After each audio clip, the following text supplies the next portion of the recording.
Congratulations on the UFC contract. Give me an idea what's the emotion like for you right now. Thank you very much. Yeah, it's a whirlwind. I mean, it's a little wild right now. I'm trying to take it, a little by little, just to put it all together. I mean, I worked on this for a long time. We planned it for a long time.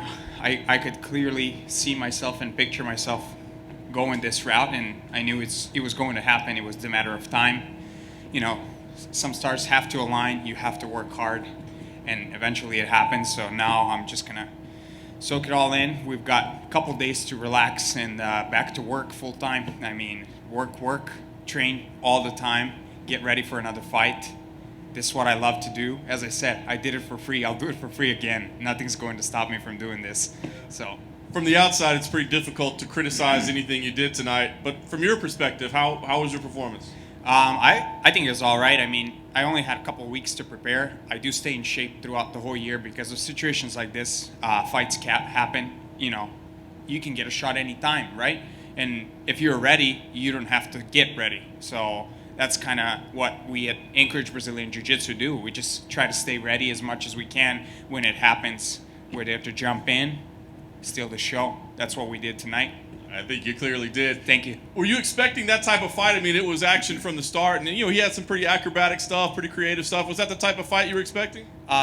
So I watched a couple of his fights. He's got really good kicks. It seems like he's done quite a bit of taekwondo or some kind of kicking. I was a little bit concerned about it. I'm like, oh gosh, you never know. It's a fight game.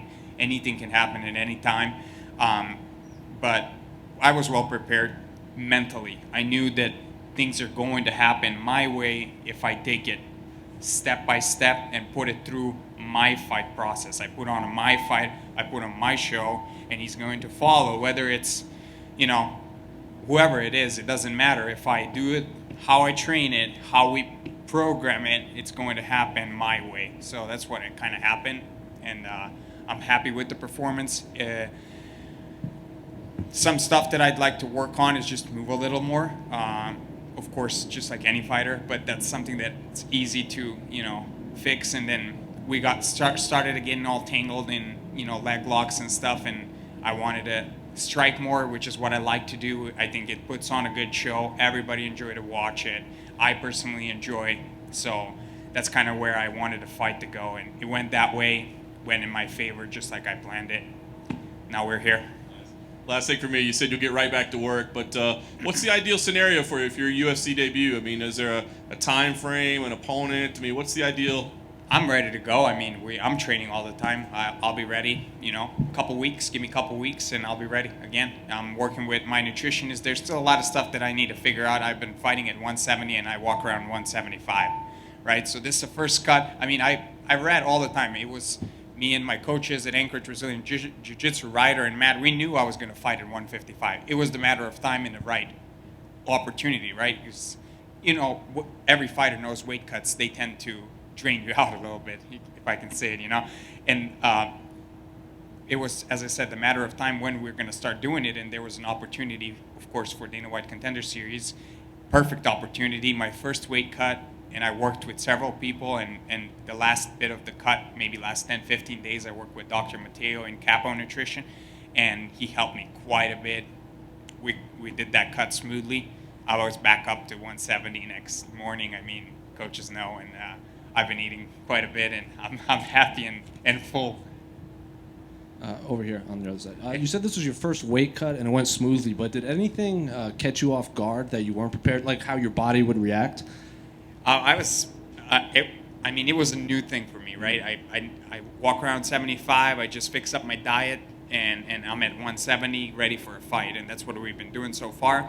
And I knew when it's time for the, higher end competition, more exciting fights, tougher fights, I'm gonna go, lower weight class, because that's where I'm supposed to be, because all the fighters that I read about, all the fighters that I follow, all the fighters talk about is cutting weight, and some of the guys that go up to 180 pounds plus, they fight at 155, depending on how their body reacts to the cut, right? And some of them miss the weight because of it. So I always knew I wanted to be at 55, so there's still stuff that I need to figure out the way my body works, what is the proper nutrition I need to intake to get my cut even better and smoothly, so I can go to those 5-minute round fights and put on some good show. You said this was a last-minute change-up for you, right, in opponents. Is there any benefits in that, so you don't have to focus so much on what they're doing, and you can only focus on yourself? I didn't know for sure if it's gonna happen until the last moment, right? But we talked about the fight, and my manager at All Fight Management, Nicholas Oliver, we talked about making it happen, but we weren't sure, right? I knew there's pandemic. It's different everywhere, every city. So in California, I'm very thankful that Mikey made it up here. I mean, California's not doing that well when it comes to pandemic. We at Anchorage Brazilian Jiu-Jitsu, we've got our program is where we got these groups of 5 to 10 people, right? So we can train and keep that social distance. And if it happens that one person from one little group either gets sick or not feel good, we have the whole group out of 5 or 10 people that will not affect the rest of us training. So it's kind of a good bubble that we created, and we don't have, people that are coming from different gyms or visiting or anything like that. So we're trying to stay as good and as clean as possible, cleaning after every session, morning, night. We've got several trainings throughout the day, and luckily so far, nobody. I mean, we might have had one person come in with a higher temperature and we sent them home. They weren't able to train, and we wouldn't let them back in until they came in with a negative test, right? So in Alaska, we're trying to, be diligent when it comes to that so we can train. But again, in California, as I said, Mikey had I don't know if his gym is even open. He took the fight on short notice, and as I said previously, it takes 2 for tango. So I'm very thankful that he made it up here to make it happen. But as far as your question goes, I wasn't preparing for anybody specific. I was training, and it was a blank face for me that I needed to bash, right? So whoever it was, I was just gonna go out there and bang, right? Because that's my shot. I'm gonna make the best of it. If they put 3 guys in there, they're fighting an army of 1,000, because there's people that put in work with me. You can't see them, but they're all right here. I'm in front, right? But there's many people working to keep me where I'm at. And then you said you did this for a long time for free. What exactly did you mean by that? I never got paid for a fight until recent 5 fights. So even like your professional career, you were taking free. Yeah, I've got paid a few $100 here and there, but that's I wasn't doing it for money. As an amateur kickboxer, I haven't been getting paid. You get a medal, this big medal, I keep them. I have them at home. It's dear to me. I mean, it's worth more than any money that I can get paid right now. But it brought me here. You can't buy this stuff. Every fighter a dream. I mean, just look at this. I mean, the organization. I'm out of words. It's gonna take a moment for me to realize what is actually going on. And then one final one. You said you hadn't seen your family in 3 years, correct? Something Yeah, like it's been a couple years that I haven't seen my family. I've been working with my immigration attorney back in Alaska to have it resolved, and I'm here through the sport and stuff, right? So it's a long process, and then the pandemic hits and everything stops, right? So I planned on going to visit them this year, and my attorney says, don't go. There's stuff going on in the world. Serbia's not doing that well when it comes to pandemic. They're not being as diligent. There's been some protests during pandemic. It's crazy everywhere. I mean, you guys know, everybody watch the news. It's insane. Thank you. Congratulations, man. Jim Grieshaber, cage side seat. Can you just talk about your mindset? Because it's a special mindset, obviously, to get here and to be in the UFC to begin with, but your journey is incredible, man. Being away from your family, taking the last bit of your money, moving to Alaska when you hadn't been there. That kind of dedication is what it takes to make it in this world. Can you just describe that journey and how you develop that mindset to overcome anything and go through anything to get here? Thank you. Thank you very much. Yeah. So I got an opportunity to go to the United States. I always wanted to. My mom introduced me and my brother to English when we were young kids, and I watched the shows growing up. OC, like I wanted to surf. I wanted to go to Hawaii. There's stuff that I wanted to do that I didn't have access to over in Europe, right? Not as much, at least. So I got an opportunity to go. I had a few $100, right? My family helped me, and they basically paid for the trip and everything. It was through college, this summer program and whatnot. So I joined the gym, and these guys helped me out, and I've been with them for 5 years almost now, and we've been working on this, and they know I want to be a fighter, and I knew I wanted to be a fighter, and and it wasn't as clear of a picture that I wanted to be a fighter back then when I moved, right? I moved looking, looking for myself in a way, and I still fought, right? I visited gyms everywhere I go because it was always a safe zone for me, right?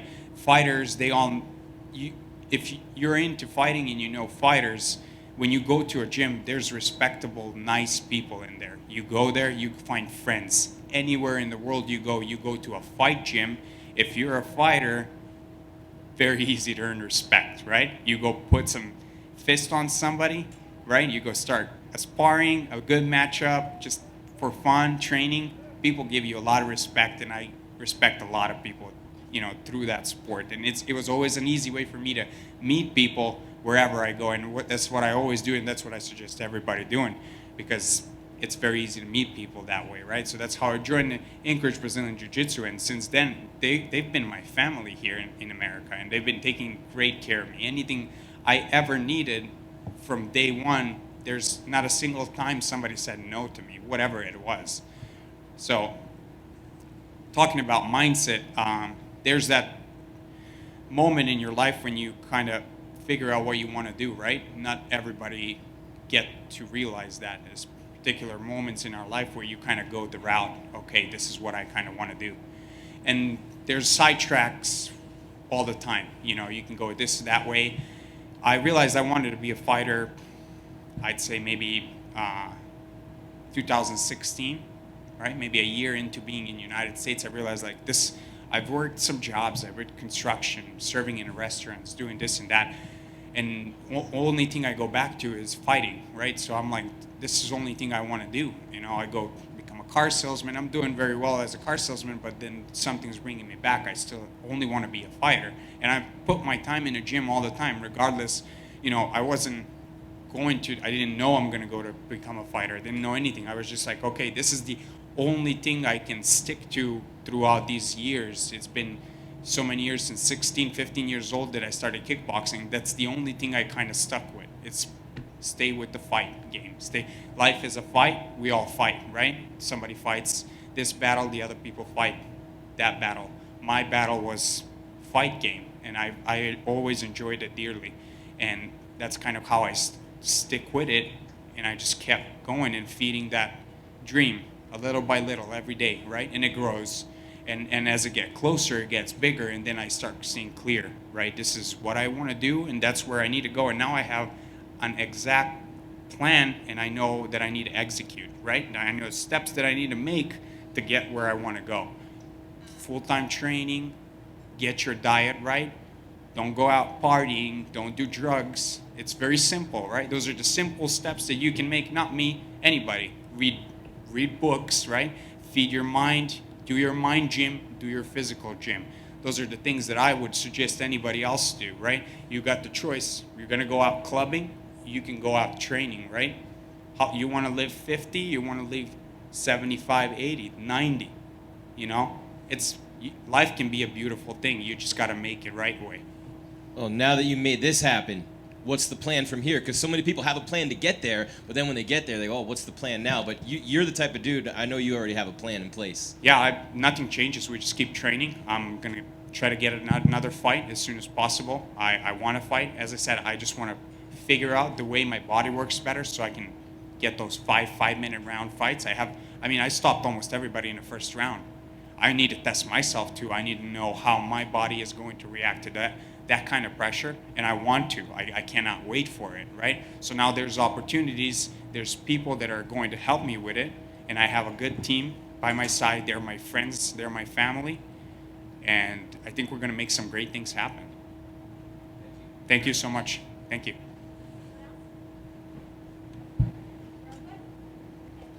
Thank you. Thanks, guys.